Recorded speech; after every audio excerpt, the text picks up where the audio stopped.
Partimos para a entrevista sobre os temas que marcam o dia nos mercados com Pedro Lindo, da DIF Broker. Pedro, muito boa Boa tarde. tarde, Sandra. Começamos justamente por estes dados de Portugal, execução fiscal, sem surpresas, a receita outra vez a cair e agora para tapar buracos, taxa Tobin a poder avançar. São medidas que ajudam de alguma forma o mercado de capitais português, que já de si não está em grande forma. Pois, vamos lá, um ponto. Primeiro, a execução orçamental. Nós temos que colocar isto um pouco em contexto.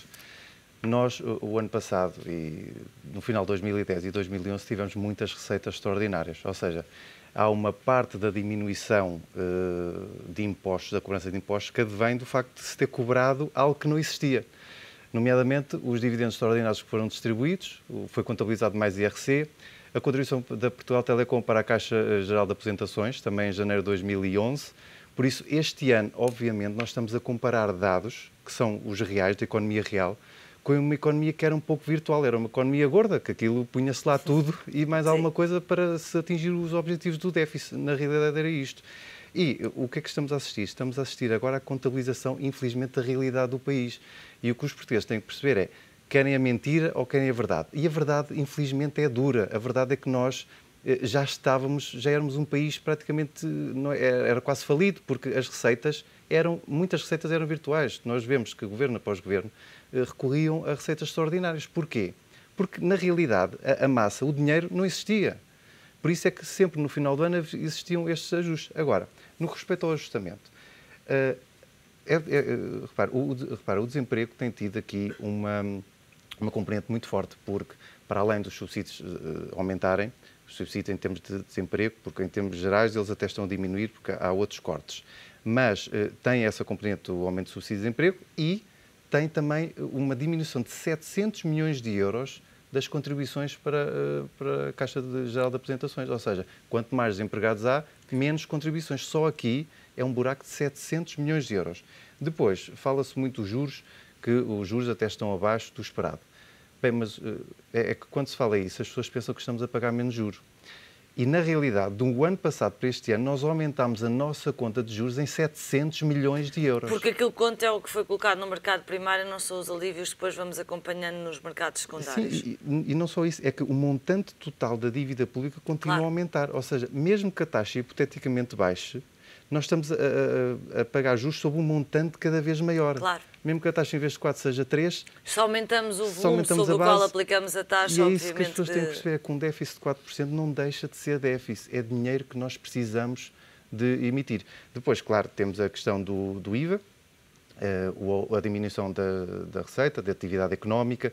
Tudo isto tem um impacto substancial. Agora, a substituição desta perda pela taxa Tobin. Bem, eu acho que só mesmo quem não tem noção do que é o mercado português já está praticamente, muitas vezes, ao abandono e as empresas queixam-se na dificuldade que é em captar investidores, é que pode defender uma taxa Tobin, principalmente 0,25%. Isto escandaliza-me e acho que não percebo como é que ninguém chega a estes senhores, estes senhores dos sindicatos, e lhes diz que é completamente inviável. Uma taxa de 0,25% para as pessoas perceberem equivale praticamente a triplicar os custos de transação que os investidores têm neste momento. Num mercado que de si é pequeno, as rentabilidades são baixas e já poucos investidores atraem. Exatamente. Por isso é preciso saber o que é que nós queremos para Portugal. É captar capital para as empresas estarem capitalizadas ou é sinceramente, afastar os investidores de vez? Qual é a estratégia? Porque 0,25%, isso era inimaginável. Aliás, até a França tem um imposto de 0,20% só nas compras ou só nas vendas. É numa das pontas. Por isso, 0,25% na compra e na venda, isso seria mesmo matar o mercado de capitais. E para além disso, eu acho que quando se fala em mercado de capitais, isto é uma medida muito populista, porque são os ricos. Bem, nós temos clientes com 2.000 euros. Um cliente com 2.000 euros a investir dinheiro em bolsa é rico. Quer dizer... Fala-se do mercado e das ações e dinheiro e as pessoas pensam que quem compra ações do BCP ou da PT ou do que for é porque são todos ricos. Não. As pessoas podem investir com 2.000 euros, com 5.000 euros. Isso não é riqueza. Isso é aplicar algo que já foi taxado, que é o rendimento do trabalho, que já foi taxado se calhar em 50% ou 60%, e as pessoas, as poupanças que sobram, decidem investir. Ainda são taxadas a 26,5% agora nas mais-valias. E ainda vão acrescer uma taxa Tobin. Bem, isso só mesmo se for para matar a poupança. Eu espero bem que tenham tino na cabeça e que resolvam. Sem falar no impacto que isto tem para as empresas que nesta altura não têm acesso à banca, porque a banca não está a conceder empréstimos, se vai matar as alternativas de financiamento que ainda existem, Sim, dificilmente será possível manter muitas portas abertas. Sim, aqui também teríamos que ver a questão se esta taxa incidiria sobre as emissões de obrigações que estão agora a decorrer, que é uma forma alternativa das empresas financiarem. E com sucesso, com sucesso ultimamente. E com muito sucesso, porque os investidores têm acesso a rentabilidades bastante superiores à que o sistema financeiro consegue oferecer. Mas eu não sei se essas estariam abrangidas ou se era só as operações de mercado. Mas mesmo assim, as empresas que se queiram recapitalizar por via de capital, que devia ser esse o objetivo, não devíamos incentivar as empresas a procurar endividamento, devia ser exatamente o contrário. Aliás, isso é uma tradição muito europeia, porque nos Estados Unidos a via do mercado de capitais é muito mais procurada do que cá, estimulada até. Exatamente, e aqui até devia ser ao contrário, devia-se tributar as emissões de obrigações para obrigar as pessoas a porem capital nas empresas, porque o que falta é capital. Não digas isso, que se alguém nos está a ouvir do governo, tributa também, se começa a tributar também as emissões. As dívidas é que têm que ser tributadas. Foi o problema da dívida que nos levou onde nós estamos agora, que é a um bico, a um ponto, não podemos sair daqui, não é? Foi a emissão de dívida em excesso. Por isso, porque não tributar a dívida? Porquê que tributar o capital? Mas pronto, há sempre este estigma do capital.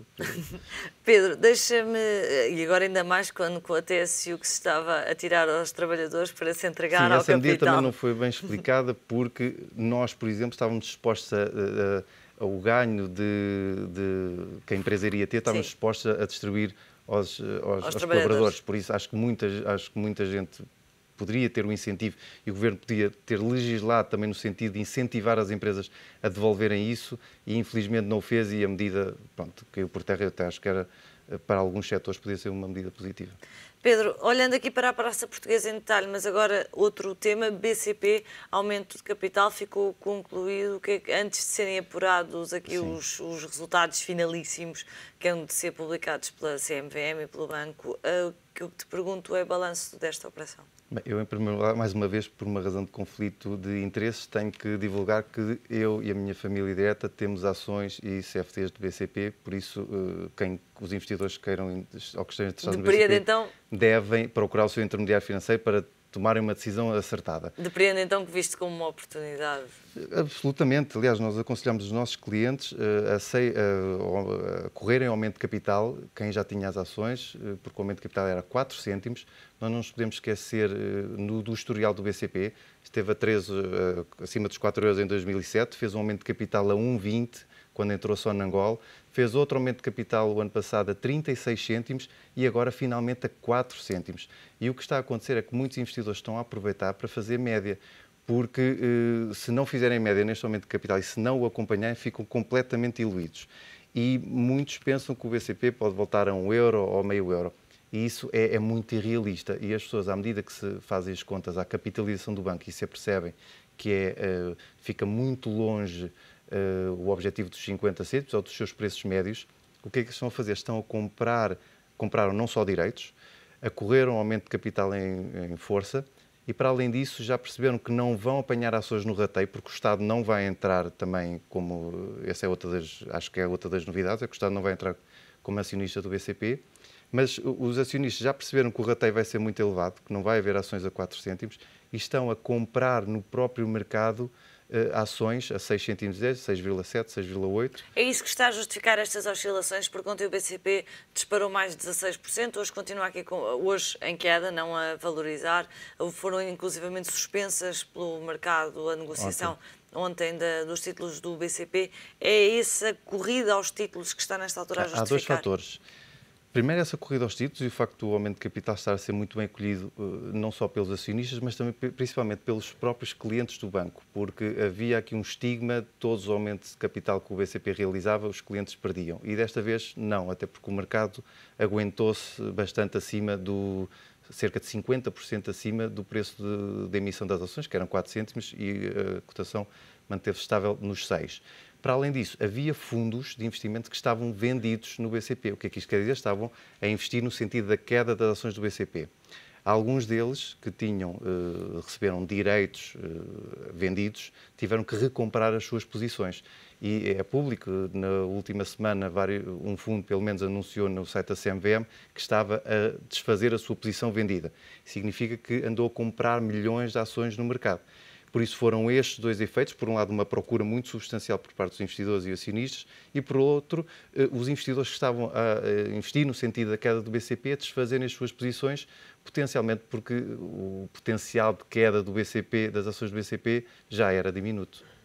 Pedro, pergunto-te também uma notícia hoje que faz manchete no Financial Times. Andávamos todos a dizer já há vários meses que aquilo que justificava as taxas negativas de França e da Alemanha tinha a ver essencialmente com o medo dos investidores de estarem investidos noutras dívidas, mas afinal houve aqui uma operação do Banco da Suíça que criou muita da distorção que existe agora no mercado de dívida. E nós até já tínhamos falado isto aqui num dos programas, que é o facto do Banco Central da Suíça estar a intervir a cerca de 1,20 e a comprar euros, a comprar todos os euros numa quantidade ilimitada, tinha uma consequência, que é o que é que eles iam fazer aos euros que compravam. E, como Banco Central da Suíça, ele tem que gerir o seu risco. Um banco nacional não pode investir em obrigações com rating inferior a AAA. Eu relembro que em 2010, quando o governo anterior procurou o apoio do Brasil para comprar as obrigações portuguesas, o Banco Central do Brasil e Dilma disseram que não podiam comprar as obrigações portuguesas porque elas já não tinham o rating necessário. Por isso, um Banco Central tem que se restringir a determinados ratings. Qual é o problema? O problema é que houve uma grande fuga de capitais, principalmente começou na Grécia, para a Suíça.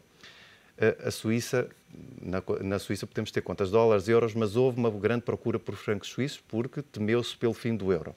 O que é que aconteceu? O Banco Central da Suíça, ao comprar ativamente a 1,20, teve que depois desfazer-se, teve que converter esses euros. E qual é a preocupação qual foi a preocupação do Banco Central da Suíça? Foi investir esses euros em obrigações de países que ele sabe que vão cumprir em última análise, que são os países do centro. França, Holanda, Alemanha, Finlândia. São esses países que têm as taxas negativas. E taxas negativas é menos 0,05, muito próximas do zero, mas negativas. Porquê? Porque o interesse do Banco Nacional da Suíça é parquear o dinheiro. Eles não querem ganhar dinheiro com isto. Eles querem manter uma paridade para que o franco suíço não valorize. E prejudica as suas exportações. Prejudica as suas exportações, mas isso para eles é um ganho. Ou seja, eles estarem a pagar 0,5%... Praticamente não têm custo para ter um benefício muito superior do lado do franco. Exatamente. E por isso, o que é que aconteceu foi...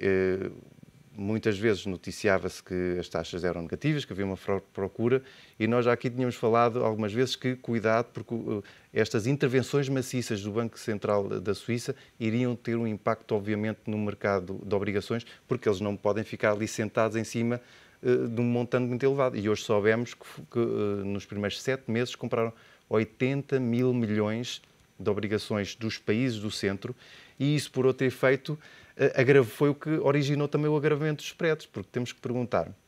Então, a principal razão pelo BCE agora de estar a intervir é mitigar o fim do euro. Não, e mitigar a ideia que o euro iria acabar. Pois bem, mas então se temos um Banco Central da Suíça que só compra obrigações da Alemanha e da França, porque temos que perguntar... Temos aqui duas forças contrárias, uns existirem para um lado, outros para o outro. Porquê que eles não compram dívida da Itália, da Espanha, da Grécia e de Portugal? Porquê? Porque eles próprios percepcionam que o risco é muito elevado. E isto para os investidores também é mau. Porque percebem, bem, então para que é que eu vou continuar a investir na dívida espanhola se eu tenho um Banco Central no meio da Europa que está a comprar tudo menos dívida espanhola e italiana? É quase termos de um lado um banco a shortar muito e nós pequeninos estarmos a tentar combater no Banco Central. E infelizmente o Banco da Suíça teve durante muito tempo o apoio dos europeus, que foi a fuga de capitais que houve para lá. Agora, isso vem com um custo e com um perigo também para os próprios investidores. É que enquanto o Banco Central da Suíça está a intervir a 1,20 e não deixa o franco suíço apreciar mais, quando for a desvalorizar e quando esses investidores quiserem o seu dinheiro, eles enfrentam uma perda potencial muito elevada, porque o Banco Central da Suíça não vai intervir, ao contrário. No sentido da desvalorização, eles vão deixar o franco suíço desvalorizar. Por isso, acho que quem tem dinheiro em franco suíço, acho que deve ter especial cuidado, porque no dia em que aquilo virar, de um 20, se calhar vai para um 30 e perdem ali 7 ou 8% no instante. Pedro, e olhando, obviamente, para aquilo que devia ser uma ação eventualmente mais concertada dos bancos centrais, perante este relatório que a Standard & Poor's divulgou, hoje deveremos esperar algum tipo de articulação entre o Banco Central Europeu e a Europa e a Suíça, ou a Suíça tende a ser a Suíça nestas coisas, ou seja, não se mete? A Suíça tende a não se meter e eu acho que... E bem, pois, não sei, mas o que eles querem é ficar agarrados aos países do centro. Já se percebeu que não querem nada, por uma razão de rating, não só, mas também de risco, não querem nada ter a ver com os países periféricos. E isso leva-nos a outra questão, a questão da Grécia. Ainda hoje tivemos, acho que foi o ex-ministro, primeiro-ministro grego, a dizer que a Grécia precisava de um prolongamento da dívida. Lá vamos ao BCE.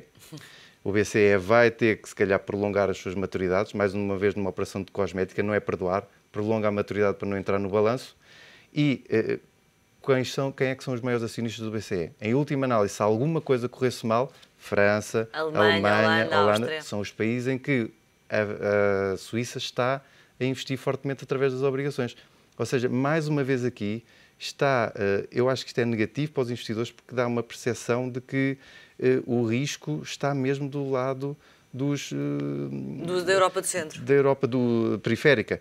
E há outra questão. Ainda ontem vimos o debate da União Bancária, que mais uma vez foi adiado. E realmente tem que ser adiado, porque nós não podemos criar uma Europa com um arame farpado e uma União Bancária com fundo de garantia de depósitos quando temos uma situação da Grécia ainda por resolver. Ora, eu acho que não seria um mecanismo com confiança, enquanto a situação da Grécia não tivesse 100% resolvida, criar um fundo de garantia de depósitos que envolvesse os bancos gregos, porque eles estão na zona euro, porque isto só ia criar, isto no fundo era a rede de segurança que a Grécia queria para não fazer os seus ajustamentos. Por isso, enquanto a situação grega não estiver resolvida, por muito que queiramos, não se pode avançar também numa união bancária. Estamos aqui naqueles cenários do que é que nasce primeiro, o ovo ou a galinha. E se calhar do lado da Grécia o argumento seria, enquanto vocês não estancarem a fuga de capitais, nós não conseguimos fazer nada aqui dentro. Pois, mas isso é o problema da Grécia. A Grécia é que tem que estancar a fuga de capitais, porque saíram quase 200 mil milhões de euros nos últimos 3 anos da Grécia para outros países. E isso leva-me também a pensar no seguinte... Mas imagina que és grego. Sim. Estás na Grécia e estás-me a dizer que o governo grego, em última análise, é que tem que estancar a fuga de capitais. Tu ainda acreditavas naqueles governos se fosses grego? Não, já não tinha acreditado há muito tempo. Esse é que é o problema. O problema aqui é o que temos falado, é confiança e credibilidade política. Se eu não acredito no meu governo, obviamente eu vou pôr o meu dinheiro a salvo. Nem que seja 1000 euros. Estamos a falar, nem que seja em notas. As pequenas poupanças. As pequenas poupanças. Muitas vezes, quando falamos em franco suíço, não tem que ser uma conta na Suíça. Tem que ser eu em casa ter 1000 francos suíços para a eventualidade. As pessoas não têm que ter lá uma conta de milhões de euros. Basta chegar ao banco, à Caixa Geral e dizer, olha, dê-me 1000 euros em notas de francos suíços. E guardam aquilo. E eu acredito que muito desse dinheiro, muito dos 200 mil milhões que desapareceram, esteja... Em malas dentro da casa das pessoas, se for preciso. Em malas não, que seria muitos milhões, se calhar. Mas, se calhar, algumas poupanças, as pessoas pensaram 2 vezes e... Porquê? Porque não há credibilidade, não há... Nós vemos que ano após ano os planos falham, a Grécia também não tem cumprido. Depois, repara, aquilo foi uma evasão fiscal absoluta. Eu não acredito que de 2008 ou 2010... o Banco Central da Suíça, o Banco Central da Grécia, não conseguisse recuperar todas as transferências que foram feitas para a Suíça ou para fora e não conseguisse taxar aquilo, não conseguisse provar se essas pessoas, os cidadãos gregos, tinham ou não oferido esses rendimentos, taxá-los. Quer dizer, não acredito, na era da informática tudo seria possível. O problema é, como nós vimos, é que o presidente do Banco Nacional, o presidente de um banco grego, acho que era o Banco Nacional da Agricultura, comprou um apartamento em Londres de 7 ou 8 milhões de euros. Quer dizer, com exemplos destes... Não há nada a fazer. Não há nada a fazer, não é? Até eu tinha 1000 francos suíços em casa. Pedro, muito obrigada. O comentário de Pedro Lino, da DIF Broker, é também uma curta pausa neste fecho de contas. Fico por aí e voltamos já a seguir.